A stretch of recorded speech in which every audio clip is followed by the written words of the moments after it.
and welcome back to Daft on Draft. We are on part 2 of our mock draft. That means we are going through going through picks 17 through 32. Each of us have different mock drafts that we are going through. Listen, I'm not going through the results of picks 1 through 16. If you guys want to know what those were, please go back to the episode from yesterday and listen to or watch that first. Picks 17 through 32. Let's get to them. First, Cory, how are you doing today? Yeah, I'm doing good, man. It's not like there was some big event that happened last night that we don't need to talk about. But other than that, I'm doing really well, man. I'm ready to dive into the mock draft. I'm in a groove right now of really finalizing some grades.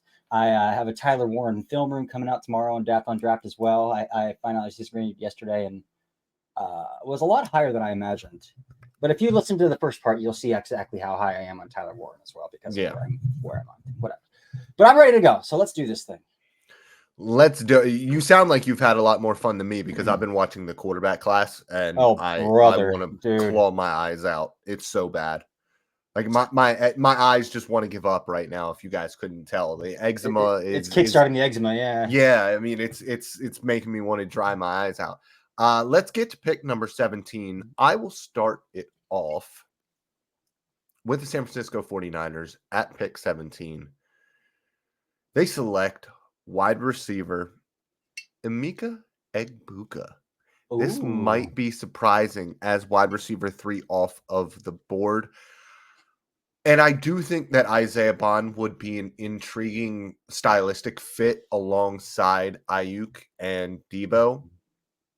But I kind of just want to give him another person to work over the middle of the field for Brock Purdy. And I can't think of any better weapon in this class specifically for a role that is working over the middle than Emeka Egbuka, somebody who I've liked and enjoyed now for what seems like 4 years. It's really been 3, but somebody who I had battling Marvin Harrison Jr. last year as wide receiver 1 coming into the season.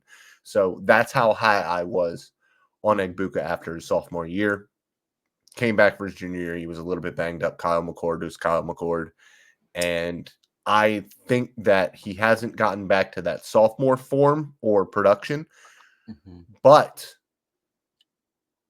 the Oregon game was a lot of fun.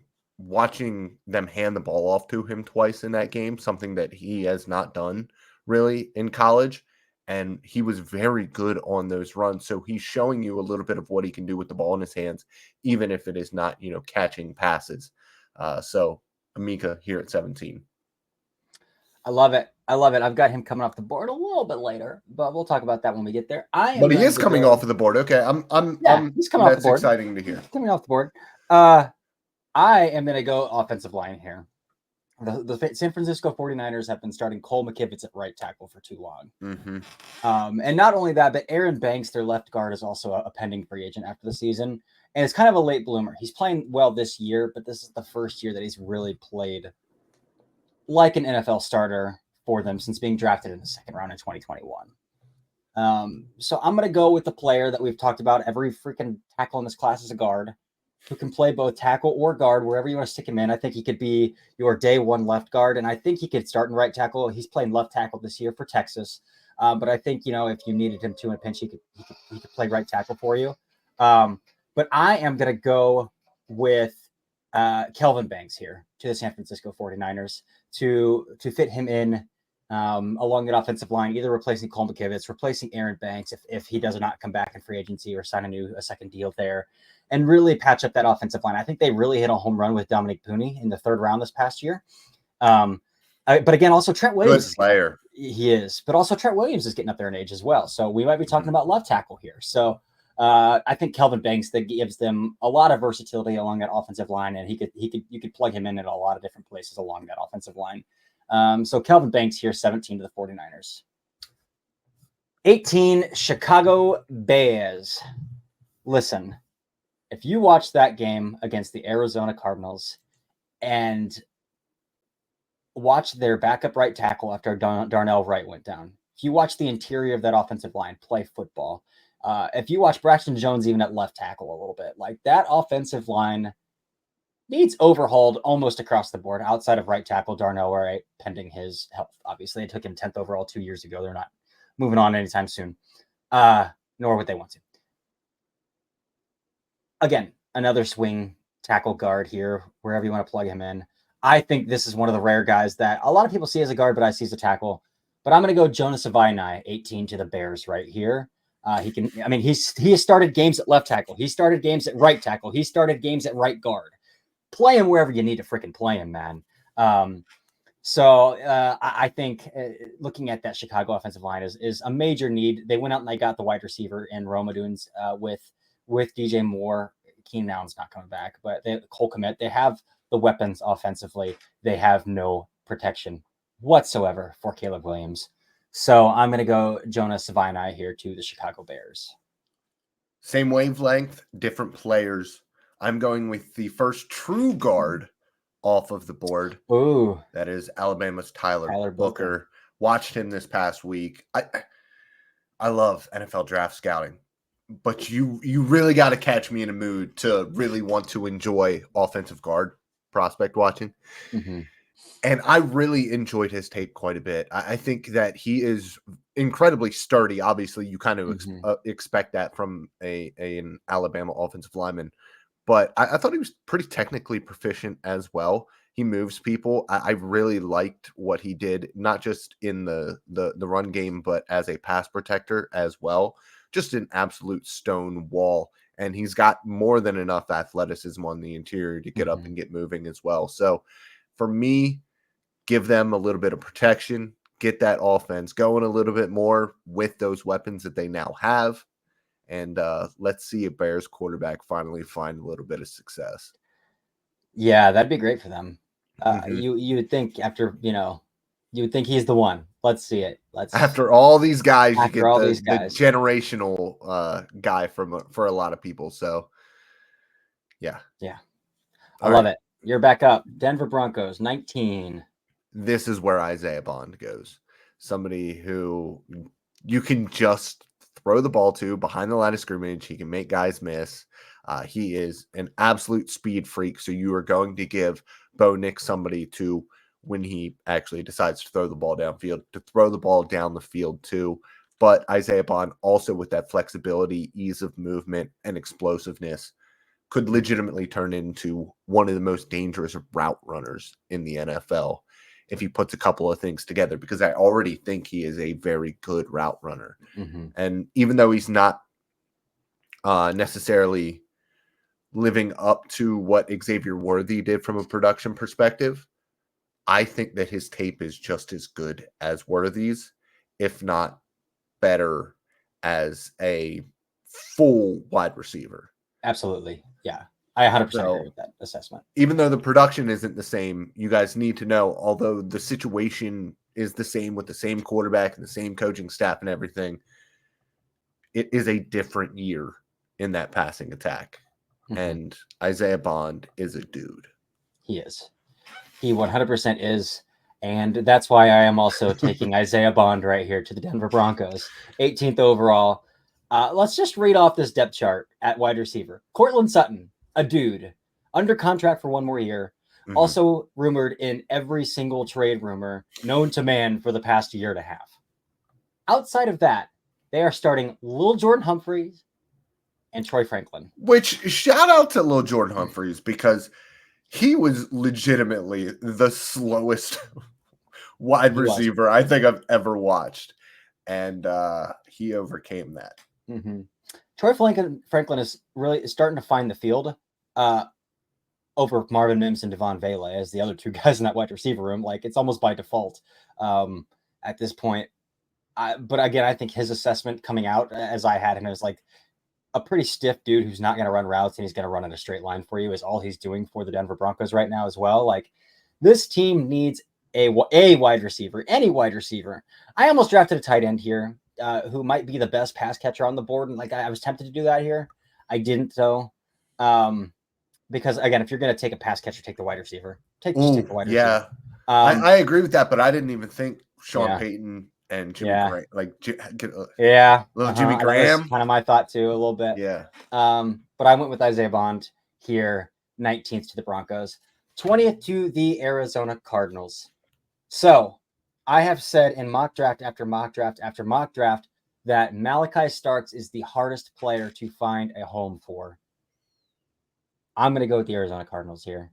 It's a dream fit. It is. Budda Baker has been such a mainstay in that franchise for so long. They've kind of fought giving him a new deal. They've kind of fought giving him an extension for a couple years now. I think that a divorce is probably coming there this offseason. Outside of that, they're also starting Jalen Thompson at the other safety there. And so I think this is the move to go out, to go get Malachi Starks for the back end of the defense. They're playing really good football under Jonathan Gannon. And Drew Petzing has that offense doing some fun stuff. Again, you could go out and get another wide receiver. You could probably get an offensive lineman here. But they're kind of in a position where they can get away with maybe taking a little bit of a luxury pick right here. So why not do that and take a player that some think is one of the best players in the draft, who might be a top 3, top 5 player in this draft class. But again, the positional value, this is the Kyle Hamilton thing where I had him as the 1.1 over, like the best player in that class, and he went 14th, 12, 14, something like that, to the Ravens because he plays safety. So similar situation here. Take the best player on the board. Cardinals, get Malachi Starks. You said wide receiver or offensive line. I am going offensive line. I'm going wide receiver here with Evan Stewart, wide receiver from Oregon. I've really started to enjoy his film again. And I like some of the flashes when he was at Texas A&M, but it wasn't all there. He hadn't put it all together.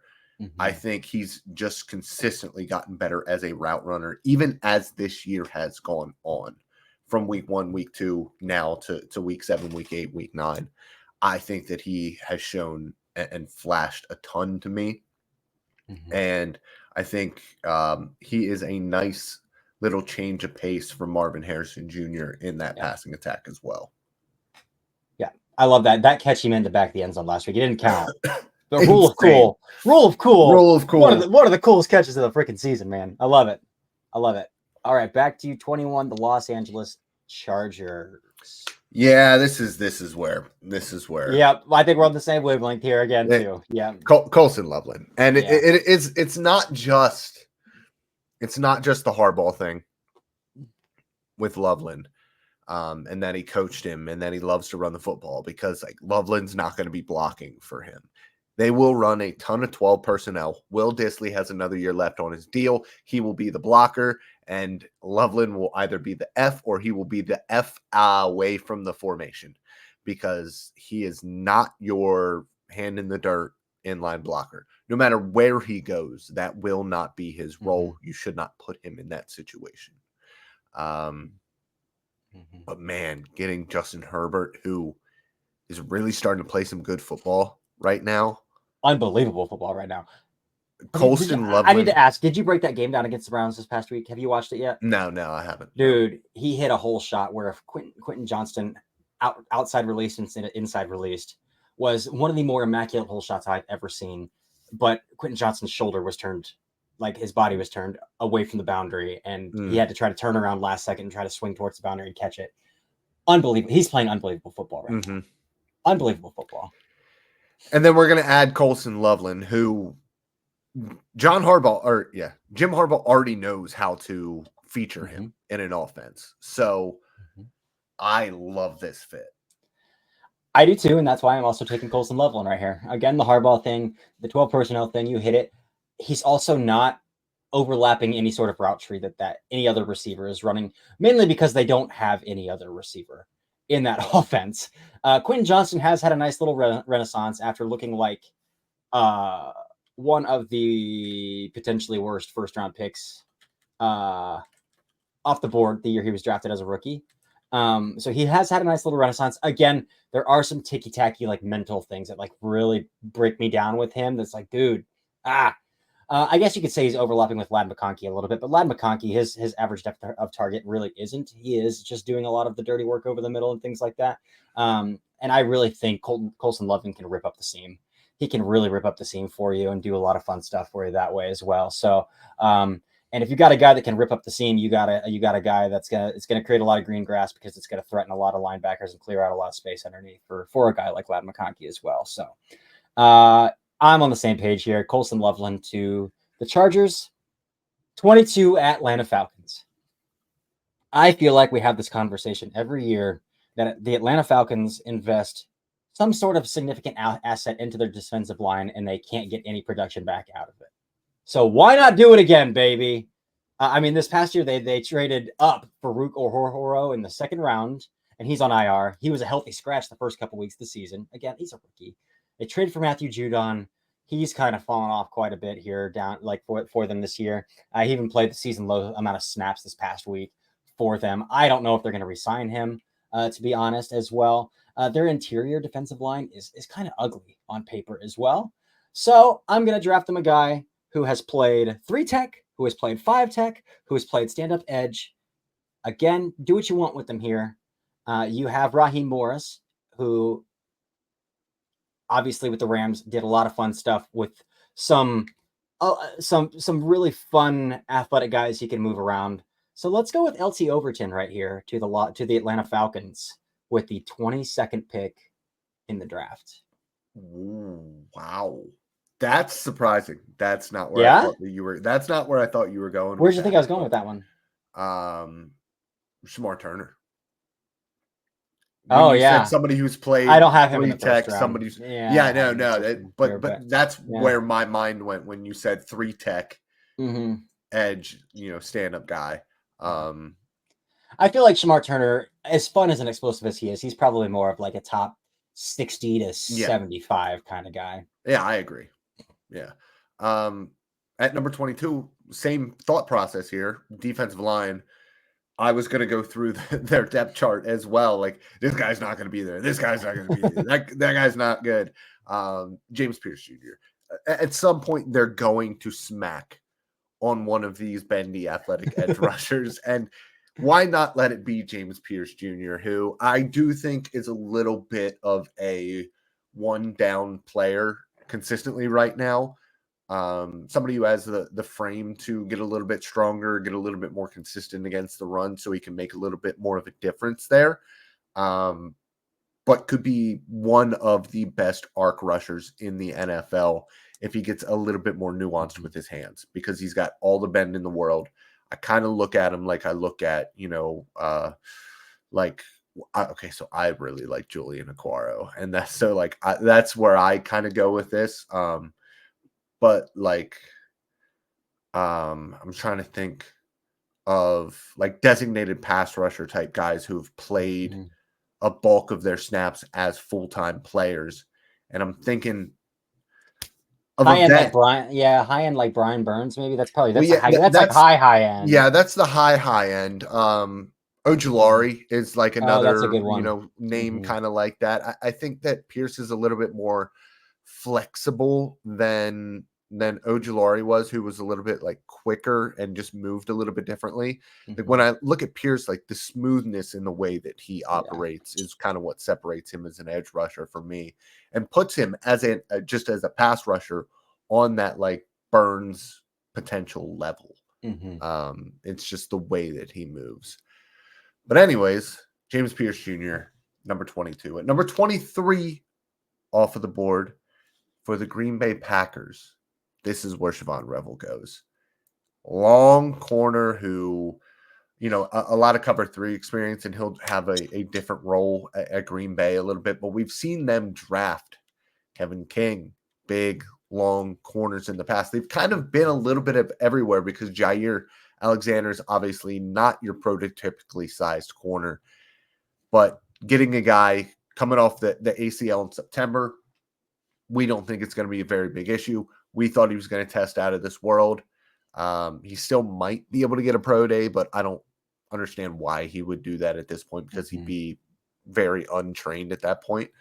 But Revel, fantastic athlete, and Green Bay going secondary here.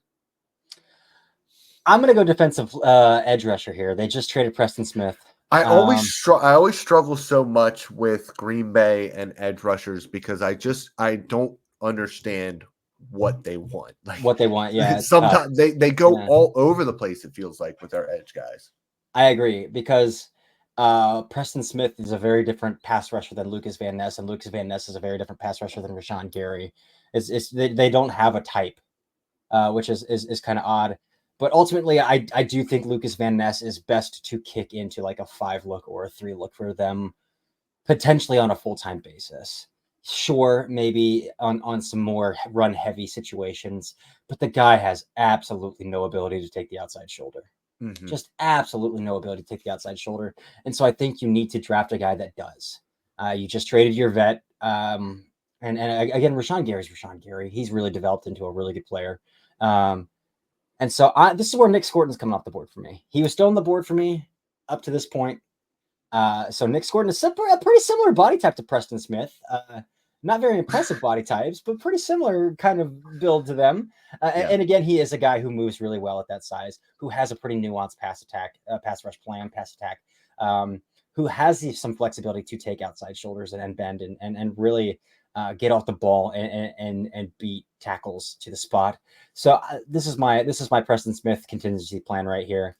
Kick Van Ness inside more frequently and go get Nick Scorton here. So Nick Scorton, 23 to the Green Bay Packers. 24, Baltimore Ravens. I can't stop looking at Ronnie Stanley. I do think he's playing better football, but he's clearly not the athlete that he was when he got paid and when he was one of the best left tackles in the NFL. And to me, like, how much money do you guarantee to that guy? How much longer do you guarantee him for? I think the Ravens probably look for a contingency plan. And they did just draft Roger Rosengarten, who was starting at right tackle for them. And I would hate to kick him to left. He played right at Washington. I would hate to kick him to left because, again, I think he's another guy who has like kind of a cushy core. Well, yeah. And I actually wrote down in his scouting report, I remember this vividly, like, cannot play left tackle. He did as a freshman before. But there was something with his technique or one of his hands that I was like, he would not survive with his left hand being his outside hand. So that's how I'm going to go here. And I'm going to give him a tackle that they get it as a discount here versus where some draft analysts and offensive line guru Brandon Thorne said this guy's the best tackle in the class, one of the guys I've watched. And he just suffered a knee injury that ended his season a couple weeks ago. So Joshua Simmons, Ohio State, to the Baltimore Ravens right here, 24th overall, gives them a contingency plan for Ronnie Stanley. Even if they give Ronnie Stanley a 1-year, $15 million deal, 1-year, $20 million deal, whatever they decide to do, I don't think it's going to be long-term.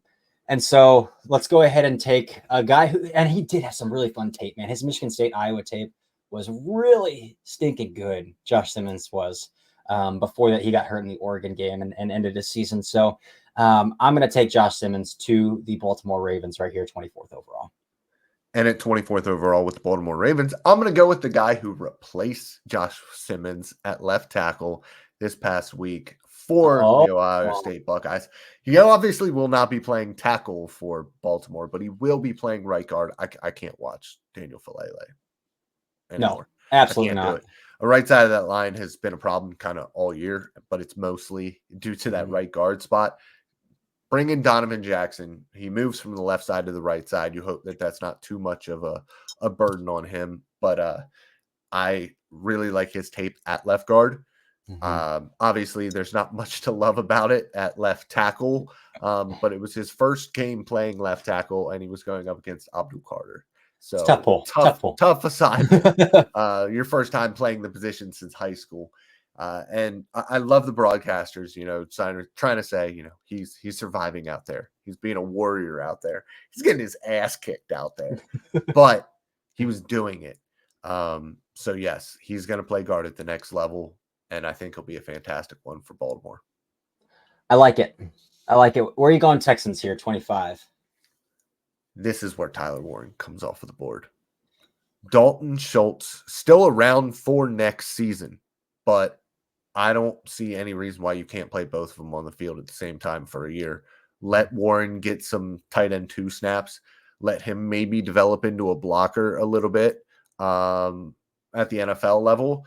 And then you don't have to even blink with a Dalton Schultz third contract. You don't have to deal with it. So you can let him move on. Warren gets inserted as your tight end one. And what we're seeing right now at Penn State is that their entire offense is either the run game or Tyler Warren. Tyler Warren in the backfield, Tyler Warren at tight end, Tyler Warren in the slot. Doesn't matter. Get him the football. He's all they have on the outside. And he is a physical specimen.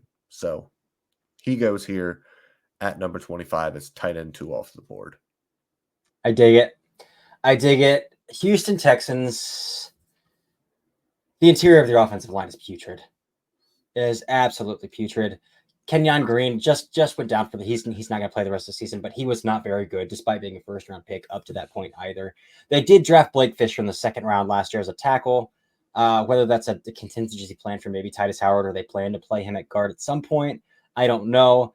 Jarrett Patterson is starting at guard right now at left guard, and it's not going well there either. And they've kind of benched Kenyon Green for Jarrett Patterson in the past as well.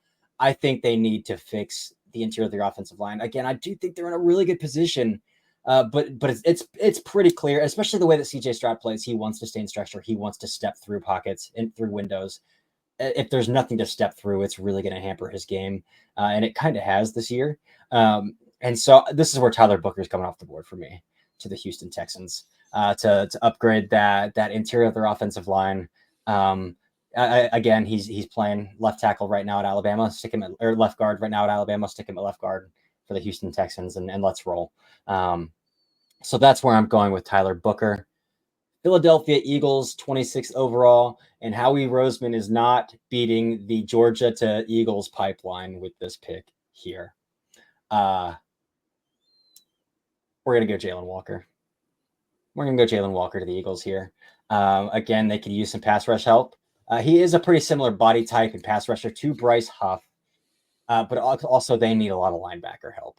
They need a lot of linebacker help in that defense as well. Nakobe Dean is playing pretty well, but he's about the only linebacker in that room that is. Devin White obviously didn't work out. I think everybody could have seen that one coming from a mile away, except for him, because he is probably legally blind.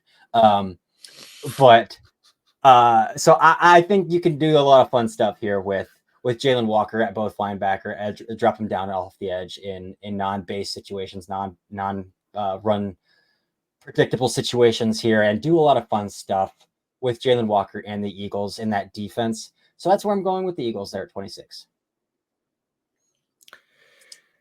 And with the Eagles at 26 for me, I'm going Emory Jones, the offensive tackle from LSU. And my vision for him is to play right guard for them. Mm-hmm. I think that's kind of where he's going to slot here, because Lane Johnson is signed until he's like 45 for the Philadelphia Eagles. So I really wanted to go right tackle because I'm looking at it and I'm like, man, he's 34 years old. And then I look at it and it's like, well, Trent Williams is 42 now and he still might be the best player in the NFL. So maybe Lane Johnson can keep it going. Maybe he wants to keep it going that long. But Emory Jones coming in here, sliding into the inside, coming to a very good offensive line that can kind of insulate him as he grows at right guard. So that's where they go here. He was a consideration for the Texans because that interior is so bad. But I needed to find a spot for Warren. This is a huge bummer for me, what I'm about to say, because, again, we both came into the season really high on Emory Jones. Emory Jones does not make an appearance in my first-round mock. Yeah. It's just his tape is a bummer this year, man. Mm-hmm. The tools are still evident, but, like, the technique is still where it was last year and, like, no strides forward. Well, really he wouldn't have gone in the first round for me if it wasn't for both guards already coming off of the board. Mm-hmm. So, yeah. All right, who you got with the Pittsburgh Steelers here? Yeah, the Steelers, they could really use someone on the other side of Joey Porter Jr., and they are going to get that here with Tacario Davis, the cornerback from Arizona. We're starting to run out of corners. That is the grabbiest cornerback room of all time, and that's why. Honestly, that's kind of why I made that pick, because they already have Joey Porter Jr. They've already shown they don't care about that. And so they are going with the long corner with very long hands as well. I love it. I love it. For me and the Steelers here in this situation, this is where Emeka Egbuka comes off the board. For me, again, they went out and they traded for Mike Williams. That's a rental. If he comes back, cool. If maybe not, probably not. George Pickens is a wild card. How about how long he's going to be there? It seems it's on a week-to-week basis, maybe a month-to-month basis at this point.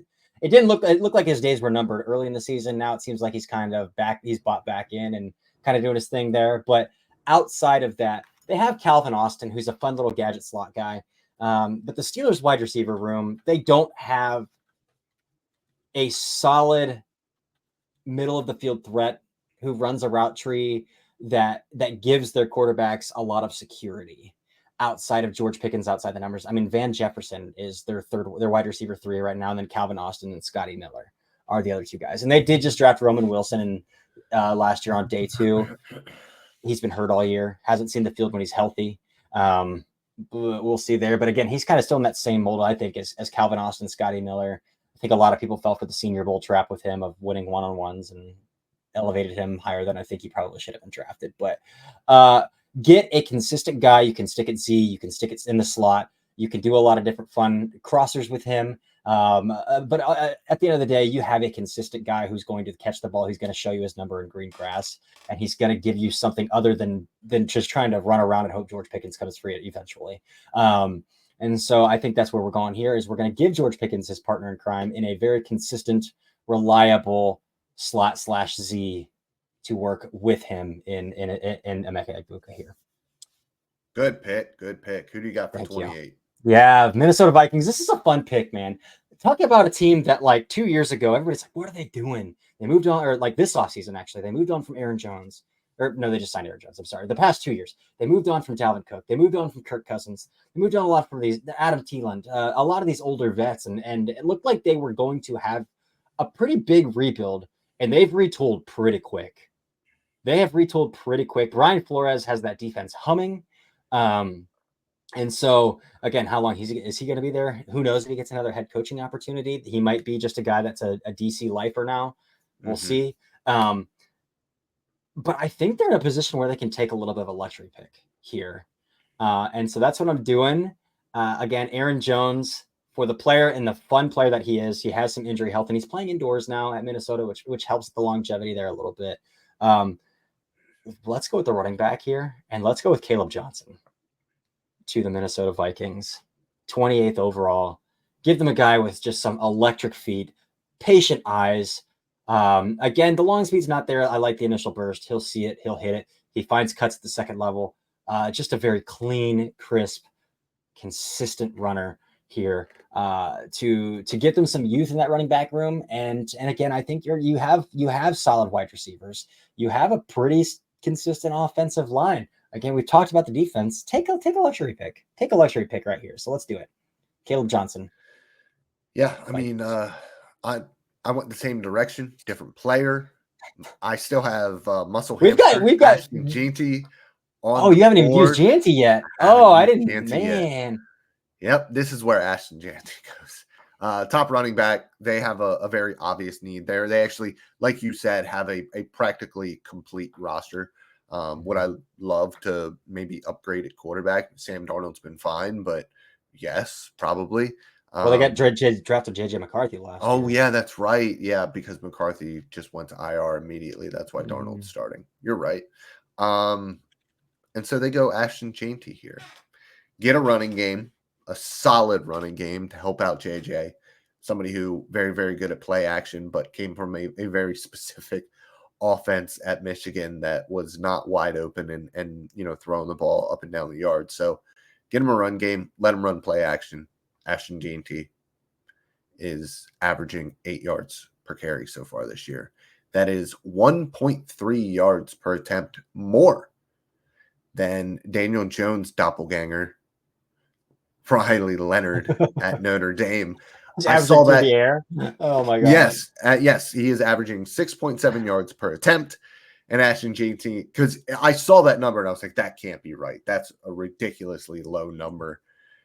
And then I looked up. I was like, what's JT looking at right now? And he's looking at 8 yards per carry. That's bizarre. Yeah. The lighter part is more bizarre than the Jancy part. Yeah, 6.8 yards per attempt.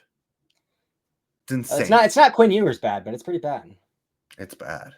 Yeah. Wait, is yours worse?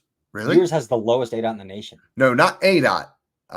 I'm yards per saying attempt. yards per attempt. No, oh. no. Riley Leonard will throw like 2 or 3 balls just like out of bounds or like nowhere near somebody 45 yards down the field just to boost his ADOT over 3. It's the only reason why he does it.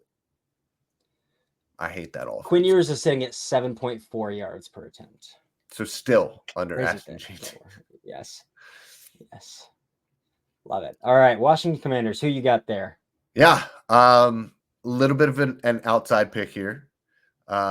Probably not expecting it, but they are going with Xavier Watts, the safety from Notre Dame. I'm a believer that ball production carries over. And I am definitely a believer that Dan Quinn loves his safeties.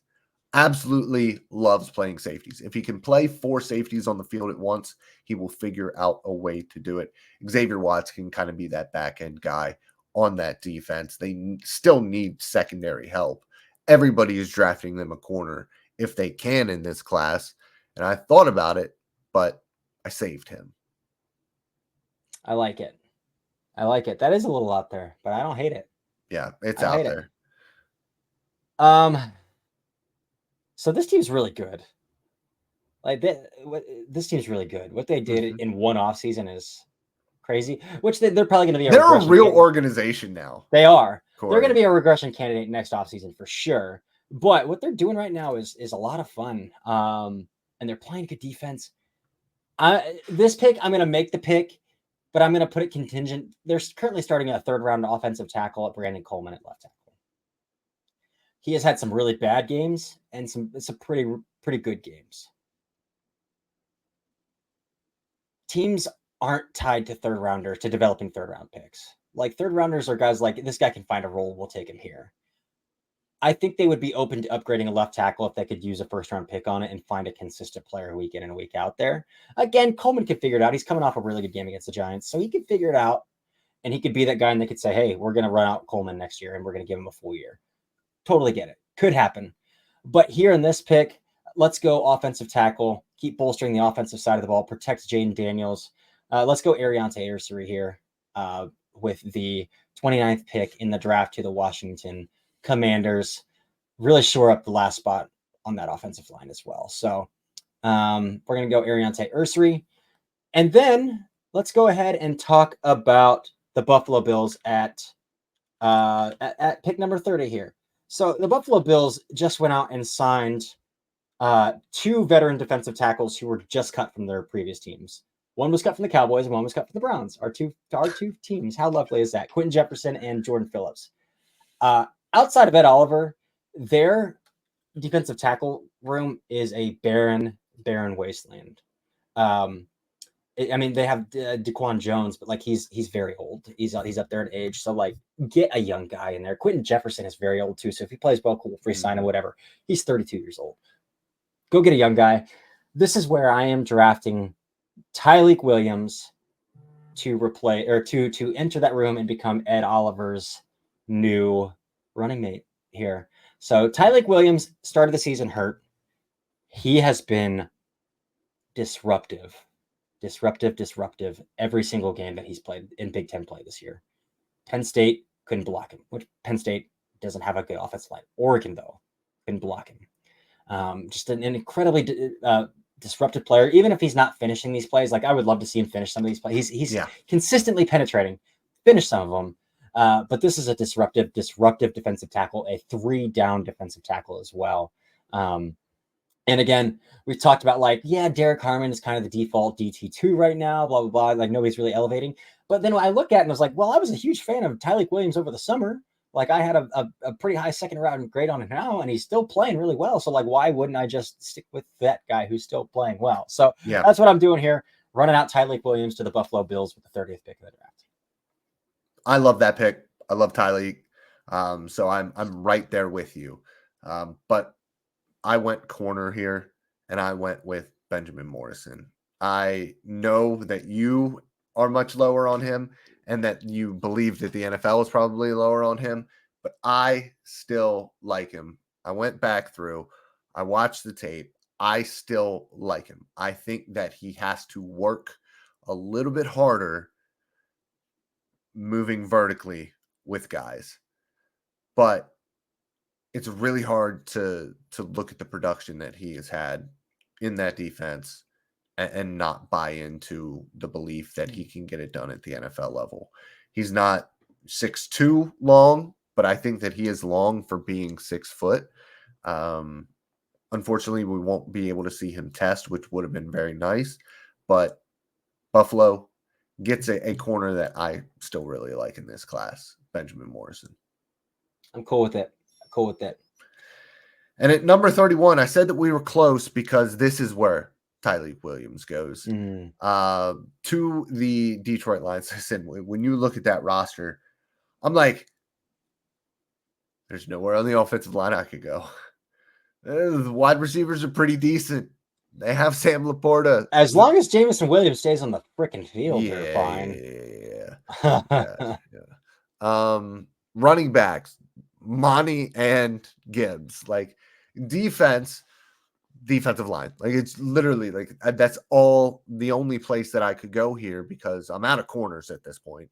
And so Tyreek Williams, like you said, I think that just like when we look at overall defensive tackle play, for me, even more than Mason Graham, who is a more dominant player, I just love how consistent Tyreek Williams is on a down-to-down basis in that interior spot. His ability against the run, his athleticism, even with probably a little bit of bad weight on him, is fantastic. I think he could be even more disruptive as a pass rusher at the NFL level, but just a super consistent player. And a nice running mate for my guy, Slim McNeil, on the interior there, who's having a great season, by the way. I love it. I love it. And I think DJ Reader's under contract for another year too, so he can one more year. Yeah, he can ease in a little bit there, just to be a rotational player as a rookie. And that's my idea as well, because they just traded for a defensive end that they have under contract for one more year as well, in Zadarius Smith. I'm going to draft them an edge rusher here who is very good in obvious passing situations at a massive 6'6", 250, 260. I think he's even listed at. He might be listed at 270. I doubt he's actually that big though. One of your guys, but you'd let him just be a rotational pass rusher his rookie season. Let Zadarius play, keep him as a rotational guy. He's a good run defender too. I think he could add to his frame a little bit and become a better run defender. And then in 2026, take over as that full-time guy opposite Aiden Hutchinson, which the Lions desperately need. Landon Jackson, 31 overall to the Detroit Lions right here to get that running mate for Aiden Hutchinson. Give him a year as a rotational guy. Bring him on the field in obvious passing situations. Zadarius has plenty of experience kicking into three in NASCAR packages, and just let him go. I think that's a great plan as a rookie. And then opposite Aiden full-time 2026. Let's go with it. So I left him off of this mock draft because I didn't want to be too much of a homer. So I'm very glad that you put him in yours. Who do you have at number 32? Yeah. So I'm taking a third tight end here, and it's not Gunnar Helm. As much as I love Gunnar Helm and think he's so well-rounded and balanced, we talk so much about how there's so much about the tight end position that is predicated on athleticism, and I don't think he's in the same tier of athlete as the three other tight ends that we talk a lot about. And so I think I have to go with the other guy here. And all the crazy stuff that Andy Reid does, and you know, like, he's taken some chances on some guys with some perceived maturity issues, and it's worked out really well for that organization. And I have heard some stuff, and I'm not gonna I don't want to rag on the kid or like go too deep into it without I don't want to be the first one to break stupid stuff like that. But Harold Fannin Jr., man, like Bowling Green gives this guy handoffs. They manufacture touches for him. He can win it at H. He can win it F. He can win it slot. Like you could put this kid anywhere and have fun with him. And right now the Patriots have absolutely negative talent at wide receiver outside of now DeAndre Hopkins. And some flashes from Xavier Worthy, but he's very much going through rookie growing pains of kind of those like nitty gritty mental aspects of like, dude, you gotta start picking up on some of these smaller things here and catching the football more consistently, which is kind of plagued him at Texas too. But Patrick Mahomes has to start being able to be more explosive again. I think DeAndre Hopkins helped with that in his first game. We finally saw Patrick Mahomes take the top off this year for the first time in a while. Let's get a guy who can rip the seam. You can give him a lot of manufactured touches. And again, I think we are talking about the twilight zone of Travis Kelce as well. Again, he's under contract for another year, and he is starting to produce quite a bit more now over the past few weeks than he did opening up the season. But even so, I think we're hitting the twilight zone, starting to sunset a little bit there with Travis Kelce. So get a little contingency plan on one of the best athletes at the position in this draft class as well. And again, we've talked about he's a little stiff. Sure, that's fine. He's also extremely explosive and will catch everything you throw in his vicinity. So Harold Fannin Jr., 32nd to the Kansas City Chiefs. The tight end version of Deebo Samuel. Yes, that's what he reminds me of. He's like Deebo's already perfect, like he's not a perfect wide receiver. He doesn't run the crispest routes, but is a little flat-footed. It's fine. You get him the ball, and it might be a touchdown. And we already talk about like Deebo being thick. Harold Fannin is thick Deebo. He's like thick Deebo. Yeah. Yep. Just at a little bit different position because of the thickness. Yeah. I went with Jonas Avianai. Offensive tackle. He will slide in at right tackle for the Chiefs. And I want to check that real quick because they still have Jawan Taylor under contract, but I think they have an out.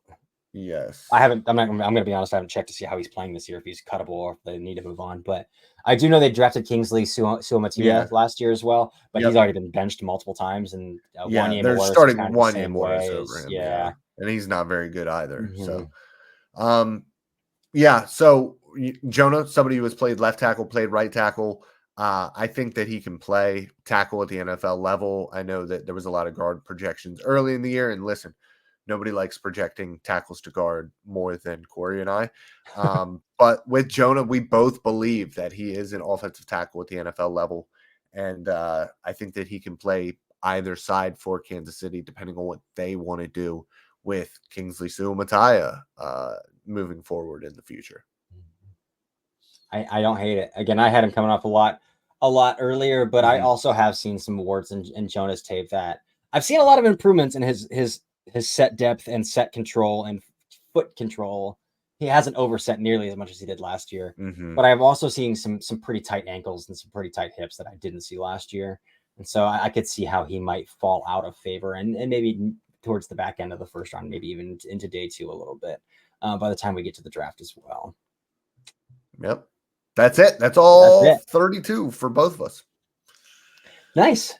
We did it about the same time it took us last episode. About 50 minutes. About 50 minutes. Oh, hey, dueling mock drafts. It's going to happen.